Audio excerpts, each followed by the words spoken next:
Bienvenue dans le podcast des Ones, celles et ceux qui osent nourrir leur exception. Je suis Afida Benour, Business and Life Nomad Coach et fondatrice du mouvement One. J'ai créé ce podcast pour les chefs d'entreprise en crise d'identité que j'accompagne, pour les aider notamment à ne plus jamais se dénigrer, s'oublier ou perdre confiance et énergie, pour créer un changement concret et un impact durable dans votre vie personnelle, relationnelle et professionnelle. Rejoignez vous aussi le mouvement One. Ce podcast met à l'honneur ces femmes pour vous inspirer, pour impacter le monde, un acte d'amour à la fois, à commencer par un acte d'amour vers soi. Hello, hello les ones, celles et ceux qui osent nourrir leur exception. Aujourd'hui, je suis ravie d'accueillir la fondatrice de NutriMind, Akima Momen. Akima, bonjour. Bonjour Afida, merci pour ton invitation. Avec grand plaisir. Akima est diététicienne certifiée de la Haute École Lucia de Brocaire en Belgique, vous l'avez compris avec son petit accent. Et cela depuis une quinzaine d'années. Elle est nutrithérapeute et mentor en épanouissement personnel et professionnel, mais aussi spirituel. Akima accompagne de nombreuses personnes sensibles à rétablir une relation saine à l'alimentation et à harmoniser leurs émotions afin de retrouver un équilibre de vie. Alors Akima, je sais qu'on va entrer tout à l'heure dans ta présentation plus en détail. Et comme à mon habitude, j'aime bien commencer le podcast des Ones par un questionnaire à la Proust pour briser la glace. Est-ce que tu es prête? Génial. Prête. Alors, tiens, pour quelqu'un qui est justement dans ton domaine, quel est ton plat favori? Mon plat favori, les lasagnes. Une couleur? Le bleu, Un animal? le dauphin, Yes. Un pays ou une ville? le Maroc. Ok, d'origine marocaine et d'ailleurs tu étais belge et tu t'es expatriée maintenant au Maroc. Hein? Oui, à Marrakech. Oui. Yes, yes, yes, yes. Est-ce que tu as un livre de chevet en ce moment? Alors en ce moment, le livre de chevet que je relis régulièrement des passages, c'est Écoute ton corps de Lise Bourbeau. Top. Et est-ce que tu as un rôle modèle dans ta vie, féminin ou masculin, mais quelqu'un que tu admires ou une personne connue ou pas, qui est vraiment ton rôle modèle et qui t'inspire? Un rôle modèle. Alors, en femme ou peu importe. Peu importe, nous on est inclusif chez les Ones. C'est vrai que je m'adresse essentiellement aux femmes et c'est beaucoup les femmes entrepreneurs qui nous écoutent, mais on a tous une part de féminité, une part de masculinité, particulièrement les femmes, une belle part de masculinité parfois, et donc on est inclusif. Donc hommes, femmes, on s'en fout. Alors, ce qui me vient là en premier, c'est une personne religieuse. C'est le prophète. Ok, est-ce que tu peux nous dire pourquoi? C'est un modèle de par sa bienveillance, sa douceur, le non-jugement, l'amour qu'il a diffusé. Et voilà, ce serait vraiment par rapport à ce point. Merci Akima pour ce portrait vérité. Tu l'as compris, chez les Ones, on se parle à cœur ouvert. Cette interview n'est pas préparée, elle est spontanée. On laisse le cœur s'ouvrir et on partage ce qui nous vient au moment T. Alors Akima, tu as passé plus de 10 ans dans l'enseignement en tant que professeur de nutrition à Bruxelles.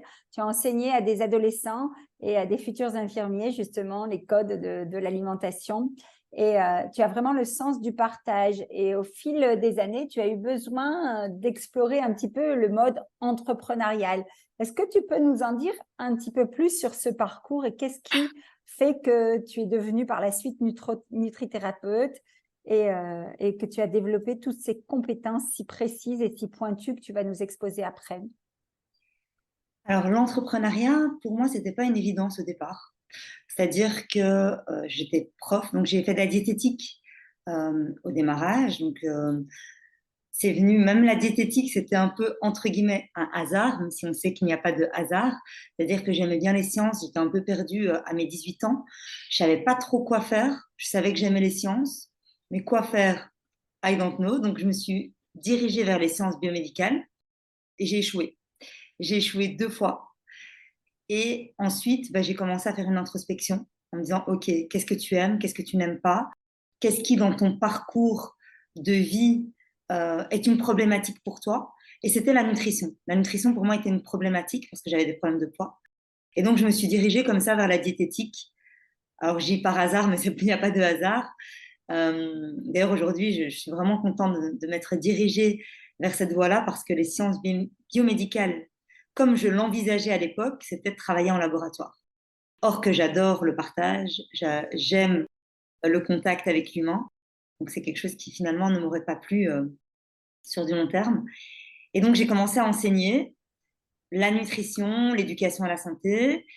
Et on m'a proposé une opportunité à l'époque. On m'a proposé, donc ça faisait déjà au moins 5-6 ans que j'étais dans l'enseignement, et on m'a proposé une opportunité en marketing de réseau. Et c'est à ce moment-là que j'ai commencé à découvrir l'entrepreneuriat et le développement personnel. Et là, j'ai dit, OK, il y a d'autres possibilités finalement dans la vie, parce que c'est comme si j'avais un chemin tracé, conditionné par l'environnement, par la famille. Être salarié, tu vas avoir la sécurité de l'emploi, tu vas te marier, avoir des enfants, acheter une maison, et ta vie, elle était tracée jusqu'à la fin, en fait, jusqu'à la mort. Et à ce moment-là, j'ai commencé à avoir d'autres possibilités, j'ai commencé à voyager. Et c'est à ce moment-là que je me suis dit, OK, le partage, j'aime. J'aime partager, j'aime la pédagogie, mais le système dans lequel j'étais, c'est-à-dire l'école, ne te convenait plus. Mhm. parce que la valeur liberté est en fait une de mes valeurs premières. Ok, génial. Et ça, alors, à l'époque, pour situer un petit peu le parcours de Hakima, donc tu nous parles d'un environnement culturel dans lequel tu évolues à Bruxelles, entouré d'une famille. Tu as fondé toi-même ta propre famille avec tes enfants. Et à un moment, donc, tu goûtes à cette liberté qui te donne la possibilité d'entrevoir un job différent. Quels ont été tes plus gros challenges à l'époque? À quoi tu as dû te confronter qui a été vraiment challenging pour toi? Est-ce que tu te souviens?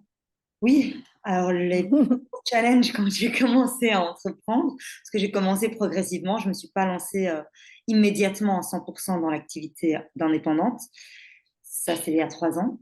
Mais quand j'ai commencé à l'époque, c'était surtout dans le couple et dans la famille, parce que c'était pas compris. Alors dans l'entrepreneuriat, on, on investit d'abord, on investit sur soi, on fait des formations, on fait du réseautage, on fait beaucoup de choses gratuites. Et pour l'environnement que j'avais autour de moi, c'était pas quelque chose de normal. C'est-à-dire que c'était des personnes qui étaient salariées toutes depuis des années, depuis des générations. Et donc, pour eux, entreprendre, enfin investir sans avoir immédiatement le fruit, c'était pas normal. Qu'est-ce que tu fais? Tu fais n'importe quoi, tu es complètement folle.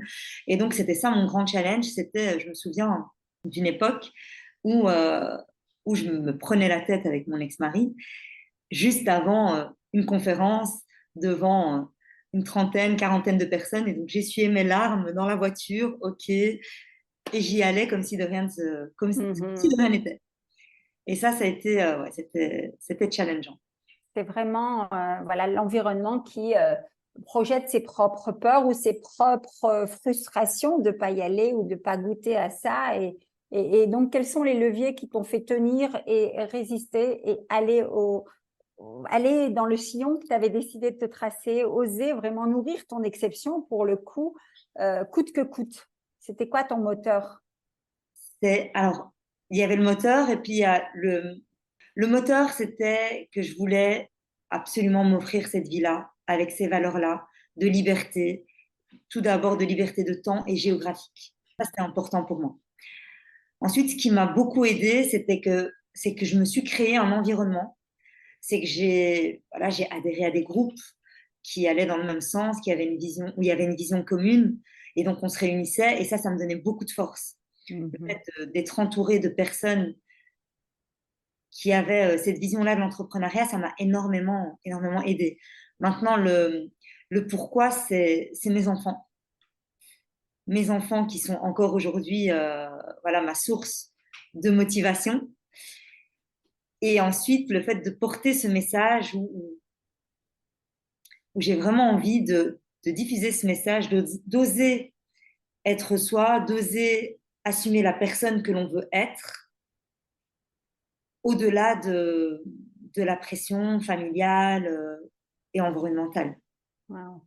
Ah, ouais, ça parle beaucoup, hein, justement, toutes les femmes leaders de cœur, comme je les appelle, que j'accompagne, c'est souvent ça, se limitent et se freinent liées à des causes extérieures. Et souvent, j'éduque justement à ce pouvoir de l'amour de soi, de la confiance en soi, de la prise en conscience de l'estime aussi de soi qui nous permet derrière d'être vraiment à la juste et bonne place et de pouvoir accomplir et œuvrer avec le talent qu'on a, parce que je suis persuadée qu'on a tout un talent, on a tout quelque chose à partager pour pouvoir grandir et tracer notre chemin de vie et dans la contribution, ni plus ni moins.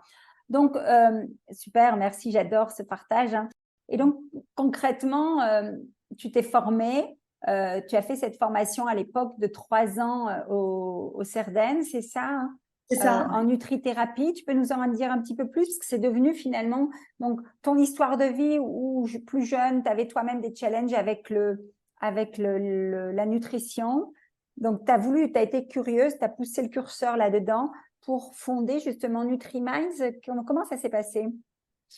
Alors, comment ça s'est passé? Effectivement, donc, à l'époque, quand j'ai décidé d'entreprendre ces études-là, c'était d'abord pour moi, c'est-à-dire pour ma problématique à moi, en me disant, bah, tiens, ça m'intéresse, je vais m'informer là-dessus, et puis ensuite, je le partagerai. Parce que ça, c'est aussi une des compétences que je me suis découverte, c'est que j'aime la pédagogie, j'aime transmettre. Et donc, ça a été ça le premier point de départ. Et puis, par la suite, j'ai réalisé les limites qu'avait la diététique. Et au départ, oui, je m'épanouissais parce que c'était nouveau, voilà.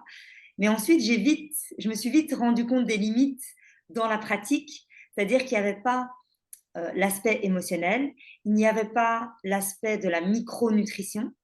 Et aussi, ce sont des études où il y avait aussi, alors on peut être authentique jusqu'au bout, hein, il y avait Oui, aussi bien sûr. des lobbies Mm-hmm. qui étaient derrière.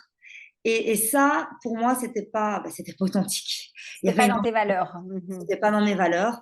Et c'est à ce moment-là que j'ai décidé de faire le Cerdaine parce que justement, le Cerdaine, il n'y avait pas de lobby derrière. Mm. Assez libre et j'aime la liberté. J'aime aller piocher ce qui m'intéresse dans les différents courants de pensée et en faire finalement, ma propre méthode. La propre méthode. J'adore ça parce qu'effectivement, je le dis souvent, dans notre cercle, tu parlais d'environnement tout à l'heure, qu'on est parfois challengé à changer, à faire évoluer, à faire grandir. Ce dont tu parles, c'est les valeurs, c'est essentiel. À un moment, quand vous avez un conflit, que vous sentez que vous n'êtes plus à la juste et bonne place, juste aller revoir les valeurs qui ne sont pas respectées. C'est là dans les relations humaines, intimes, relationnelles, professionnelles aussi, c'est valable pour tout. On connecte grâce aux valeurs et on déconnecte aussi grâce aux valeurs, j'ai envie de dire. Donc, c'est très important ce partage. Et je pense que ça va parler à beaucoup d'entre nous. Quand vous êtes en transition, posez-vous juste cette question. Est-ce que je suis à la juste et bonne place? Est-ce que mes valeurs sont respectées? Est-ce que moi-même, je respecte mes valeurs? Parce que parfois, vous êtes mis dans des situations où vous avez entrepris en faisant fausse route, mais c'est pas grave, c'est juste un réajustement. Et vous voyez, comme le parcours d'Akima, en cours de route, on change, on évolue, on vire ce qui va plus, on se reconnecte avec des choses qui nous parlent. Et c'est d'ailleurs pour ça que je t'accueille aujourd'hui, parce que je sais qu'on a beaucoup, beaucoup de valeurs communes. Donc ça, c'est valable avec vos partenaires, avec vos clients. Vraiment, c'est très, très important. Alors, Akima, ce podcast se veut volontairement court pour donner envie de te connaître davantage, mais je sais que tu avais à cœur de nous partager 3 conseils pratiques que tu donnerais aux leaders. Alors, moi, j'accompagne vraiment des femmes entrepreneurs qui ont parfois déjà un business mature, mais qui, à un moment, saturent un peu, s'oublient, perdent confiance et énergie. Quels sont les 3 conseils liés à ton expertise, à cette expertise que tu as développée, que tu aurais envie de leur partager? Alors, le premier conseil, c'est d'apprendre à écouter son corps, apprendre à écouter ses ressentis. Parce que comme tu me disais, quand on est conscient de ses valeurs, parfois, au départ, on ne se rend pas compte que nos valeurs, on les a bafouées nous-mêmes ou que quelqu'un les a bafouées. Mais on le ressent dans son corps. On sent que, comme tu disais, on ne se sent pas à sa place. On sent qu'il y a quelque chose au niveau du corps qui ne va pas. Qu'est-ce qui ne va pas? Et c'est à ce moment-là que ça nous donne le signal parce que on a souvent tendance à se fier à ses pensées, mais là où c'est beaucoup plus efficace et beaucoup plus rapide, c'est le corps. Mhm. Alors le corps par rapport à nos valeurs, comme on en parlait, et puis le corps par rapport au message qu'il peut transmettre au travers de nos émotions.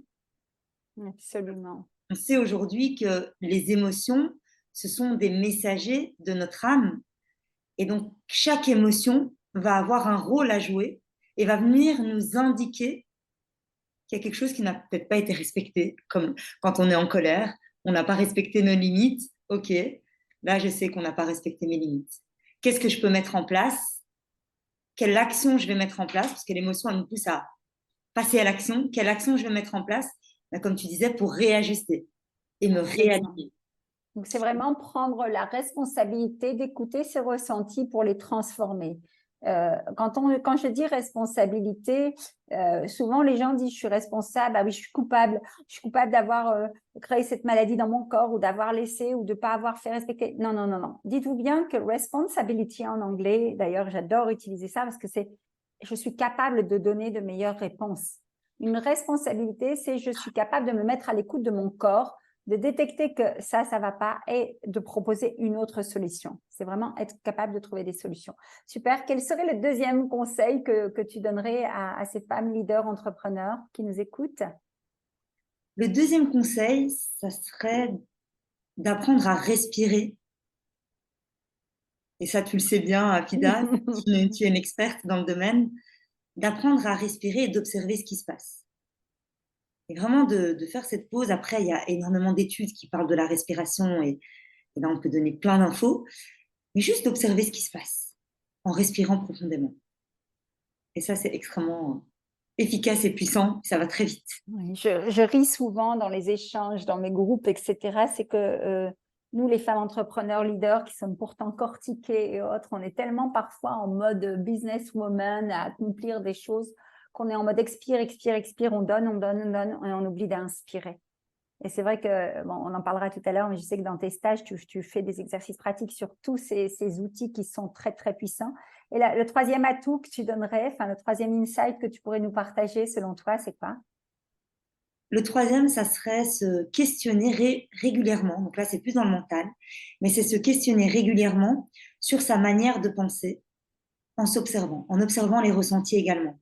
Parce qu'en ayant cette vue satellisée de notre comportement et de notre manière de penser, on peut déconstruire notre pensée.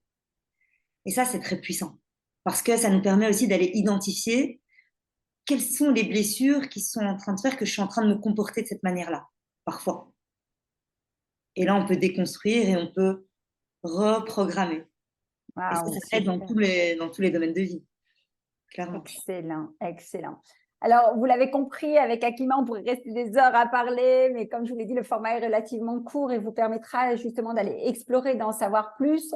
Alors, il y a deux choses dont j'aimerais que tu nous parles pour terminer. C'est que tu as mis en place justement, et qu'on prenne ces trois astuces, hein, pratico-pratiques, des stages NHE. Tu peux nous en dire un petit peu plus? Qu'est-ce que veut dire NHE? Et je sais que ça se passe à Marrakech. J'ai pas encore eu la chance de pouvoir assister, comme l'agenda est un peu rempli, mais je suis persuadée d'assister une fois. Tu vas nous donner un peu la signification. Qu'est-ce qui se passe spécifiquement pendant ces stages? Et en dessous de ce podcast, on vous mettra les prochaines dates, les dates de fin 2023, mais aussi les dates 2024. Donc d'abord ça, ce stage NHE. Et après, je sais que tu as aussi un programme en ligne dont tu peux nous parler pour ton actualité. Alors, le programme NHE, c'est un programme que j'ai mis en place lorsque je me suis installée ici à Marrakech durant la période Covid, où je travaillais énormément en ligne. Et j'ai senti qu'il y avait un besoin des personnes que j'accompagnais de se voir physiquement et d'être dans un environnement propice à la découverte de soi et à la reconnexion à soi. Et c'est comme ça que j'ai mis en place ce programme nutrition et harmonisation émotionnelle. Donc, il y a de la nutrition, certes, et il y a aussi beaucoup alors, on parle de gestion, d'harmonisation, je préfère harmoniser, d'harmonisation émotionnelle. d'apprendre à réguler ses émotions. Et ça passe par des ateliers pratiques. Comme j'ai dit, j'étais enseignante et à l'époque, je me souviens, il y avait une phrase qui m'avait marquée, c'était pour apprendre, il faut que l'élève soit acteur de son apprentissage. Et c'est ce qui se passe lors des séjours NHE. Ce sont des ateliers pratiques où il y a des cours de yoga, où cette fois-ci, il va y avoir de la sonothérapie, donc la thérapie par le son. Il va y avoir des méditations, des techniques de respiration, de libération émotionnelle. Et tout ça dans un cadre face à la classe, en pleine nature, ressourçant, avec des aliments bio. Alors, on va manger végétarien, même si je ne suis pas une pro-végétarien, parce que je pense que chaque personne a des besoins différents. Mais là, pour cette période-là, on va faire du végétarisme pendant quelques jours. Et on termine dans le désert d'Agafay. Wow. Ça, c'est pour le séjour NHE. Magnifique. Donc, plusieurs dates qu'on vous communiquera en dessous. Ça se passe en groupe assez intime. C'est des petits groupes pour bien s'occuper des personnes, avec vraiment une experte qui va vraiment vous donner tous les décodages sur la nutrition psycho-émotionnelle et pas que. Et donc, tu as aussi un programme en ligne. Tu peux nous en parler un petit peu? Alors, le programme en ligne que j'ai lancé, c'est un programme pour maigrir sans régime et devenir architecte de sa santé et de sa vie. Maigrir sans régime, on va dire, mais attends, maigrir sans régime, c'est impossible. Oui, c'est possible. C'est possible parce que la suralimentation et le surpoids ne sont que des symptômes, justement, au problème du surpoids. Donc, la suralimentation, est un symptôme au problème du surpoids. Et donc, l'idée, c'est d'aller vraiment chercher les causes qui provoquent ce surpoids. Il peut y avoir des causes émotionnelles, des causes liées à notre subconscient, à notre enfance, aux blessures d'enfance. Quelqu'un qui a eu, par exemple, la blessure de l'humiliation et quelqu'un qui peut s'alimenter en excès et puis ensuite ressentir de la culpabilité par rapport au fait qu'il se soit fait plaisir. Et en fait, on va aller vraiment voir quels sont les déclencheurs, quelles sont les causes de cette prise de poids. Et donc, la personne, elle se transforme à 360 degrés. Wow. Ce n'est pas uniquement de l'amaigrissement.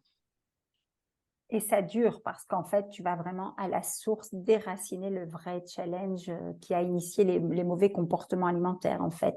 Exactement. Alors, écoute, on pourrait donner plus de détails. Cependant, on va rester là pour aujourd'hui. Je vais te laisser le mot de la fin, Akima. Évidemment, en dessous de cet enregistrement, on vous mettra les dates des séjours NHE au Maroc, le lien pour aller vers le programme et évidemment comment contacter Akima sur les réseaux sociaux. Si tu devais donner le mot de la fin par rapport à ton expertise, par rapport à la femme entrepreneur que tu es et que tu deviens chaque jour en osant nourrir ton exception, qu'est-ce que tu aurais à dire? C'est que l'émotion est la clé de la transformation. L'émotion est la clé de la transformation. Et lorsque l'on s'autorise à être vulnérable, on devient plus authentique et on découvre sa puissance. Je ne saurais dire mieux. Vous comprenez maintenant pourquoi Akima est ici aujourd'hui, parce qu'on est vraiment en phase sur cette vision des choses. Je suis de celles qui, tous les jours, vous précisent que les émotions sont un potentiel levier de performance dans vos initiatives, dans vos projets, dans vos entreprises, et que c'est une force et non une tare. Et merci Akima pour ce partage. N'hésitez pas à nous poser toutes vos questions en dessous de ce podcast. Akima et moi-même se ravirons de vous répondre au mieux. Et surtout, si l'envie vous appelle, rejoignez Akima lors d'un de ses stages ou lors d'une de ses formations. À très très bientôt les ones. Merci beaucoup Afida, à bientôt. Si ce podcast vous a plu, n'hésitez pas à chaque enregistrement, à chaque écoute, à nous mettre un commentaire, un avis. Cela nous réchauffera le cœur. Vous pouvez également, si vous le désirez, passer de l'autre côté du micro, simplement en me contactant. Et à très bientôt.